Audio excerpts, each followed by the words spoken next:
They say you never forget the exact moment your life shatters. For me, it was a Thursday evening, right after work. The sky was heavy with rain, the kind that blurs streetlights and makes everything feel like a dream. I wasn't supposed to be home that early, my boss had canceled a late meeting, and I thought I'd surprise my husband, Mark. 7 years of marriage, and though we'd had our ups and downs, I believed we were solid.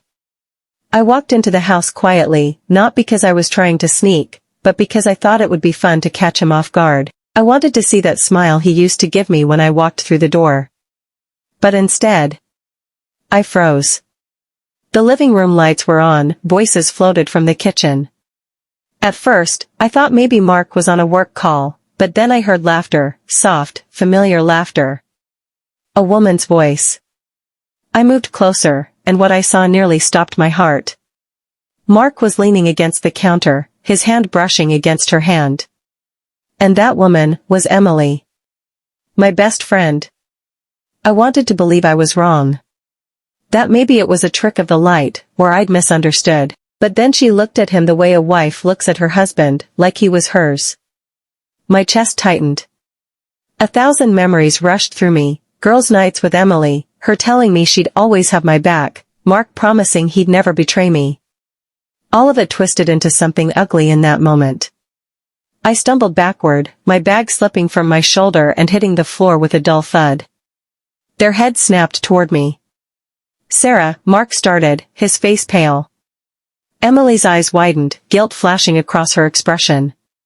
I couldn't breathe. My throat felt like it was closing, but anger pushed through the shock. "Really?" I whispered, my voice trembling but sharp. "My best friend, Mark? Her?" No one spoke.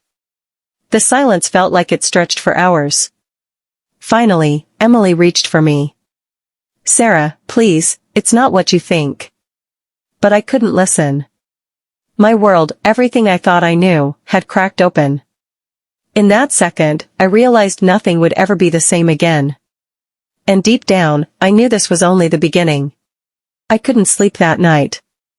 Every time I closed my eyes, I saw them together, my husband's hand on her back, her smile, the way they looked at me like I was the intruder.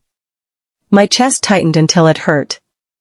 I lay in the dark, listening to the steady rhythm of his breathing beside me. How could he sleep so peacefully after what I'd seen? I wanted to shake him, to scream, to demand the truth, but the words wouldn't come. I was terrified of hearing him confirm what I already knew. The next morning, I acted normal. I made coffee, packed his lunch, even kissed his cheek as he left. He smiled like nothing had happened. That hurt more than anything. Because it meant he wasn't going to confess. He was going to pretend. And if I wanted answers, I'd have to drag them out myself. I started paying attention. His phone, always face down. His showers, suddenly longer. A new cologne I'd never smelled before. It was all adding up, piece by piece, and every piece felt like another knife. I couldn't tell anyone. Not my mom.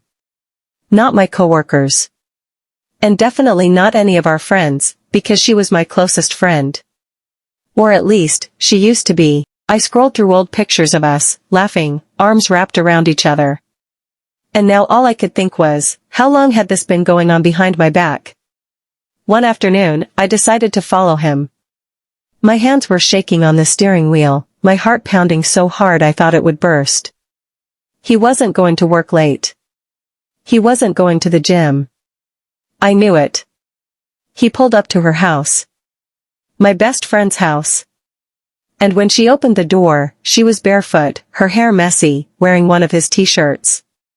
I almost threw up. But I didn't get out of the car. I sat there, gripping the steering wheel so tightly my knuckles turned white.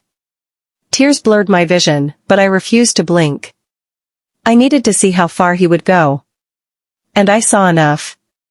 When he leaned in and kissed her, the same way he used to kiss me, my world shattered into a million pieces. I woke up the next morning with swollen eyes and a pounding headache. My phone was buzzing on the nightstand, but I couldn't bring myself to look at it. I already knew who it was, him. Dozens of missed calls, endless texts with words like please, let me explain, and it's not what you think. But how else could I think? I saw them. I saw her. My best friend. For hours, I just sat on the edge of the bed, staring at nothing. Every corner of the house screamed of them, his jacket on the chair, her perfume still faintly clinging to my scarf she borrowed. I felt sick. I wanted to rip everything apart. By noon, I finally grabbed my phone. My thumb hovered over her name in my contacts. Claire. My so-called best friend. I wanted to hear her voice, to ask her how she could stab me in the back like that. But at the same time, I couldn't. Because if she confirmed it, if she admitted it, then it would all be real. And maybe a small, broken part of me still hoped I was wrong. Instead, I opened her social media. Scrolling through her photos felt like torture. Smiling faces, champagne glasses, cute little captions about loyalty and friendship. And then, my heart stopped. A new picture. Posted just an hour ago. Claire at brunch, a glass of wine in hand, and there, reflected in the window behind her, was him. My husband. I dropped the phone. My body shook, my chest tightened, and I couldn't breathe. There was no denying it anymore. They weren't just a mistake. They were together, out in the open, living like I didn't exist. That night, when he came home, I didn't scream. I didn't cry. I just watched him walk through the door, pretending everything was normal. He kissed my cheek. He asked about my day. He sat down to eat dinner like nothing was wrong. And in that silence, something inside me broke completely. I realized then, I wasn't going to wait for him to confess. I wasn't going to beg for answers he'd never give honestly. If he wanted to live a double life, I was going to make sure it ended on my terms. I woke up the next morning with swollen eyes and a headache that felt like a punishment for daring to believe in fairy tales. My phone was buzzing with notifications from work, from friends, even from Mark, my husband. I ignored every single one. His name on my screen felt like poison. I dragged myself to the bathroom and stared at the mirror. The woman looking back at me was a stranger, tired, betrayed, but also, stronger. Somewhere deep inside, beneath the heartbreak, something was shifting. That evening, I did something I never thought I'd do. I followed him again. I needed answers, not excuses. My hands trembled on the steering wheel as I parked across the street from her apartment. The lights were on. Shadows moved inside. My chest tightened as the curtains shifted, and I caught sight of them, laughing, close, his hand brushing her hair the way he used to with me. My stomach twisted, but instead of breaking down, I pulled out my phone. For the first time, I wasn't afraid. I recorded everything. Proof. Evidence. Not just for me, but for the world he thought he could fool. Sitting there in the car, watching the life I thought was mine play out in someone else's apartment, I realized I wasn't powerless anymore. He had taken my trust, my peace, and my love, but he wasn't going to take my voice. And when I finally confronted him, he wouldn't be able to hide behind his lies. I walked into our house like it wasn't even mine anymore. Every wall, every picture frame suddenly felt like it belonged to strangers. Mark was sitting on the couch, scrolling through his phone like nothing had happened. Like he hadn't destroyed me. He looked up and smiled. "Hey, babe, you're home early." I didn't say a word. I just pulled out my phone, pressed play, and the video of him and her laughing together filled the silence. His face drained of color. "Wait, it's not what you think," he stammered, standing up. I laughed. A bitter, broken laugh. "Not what I think. I watched you walk into her arms. I heard you call her the name you used to call me.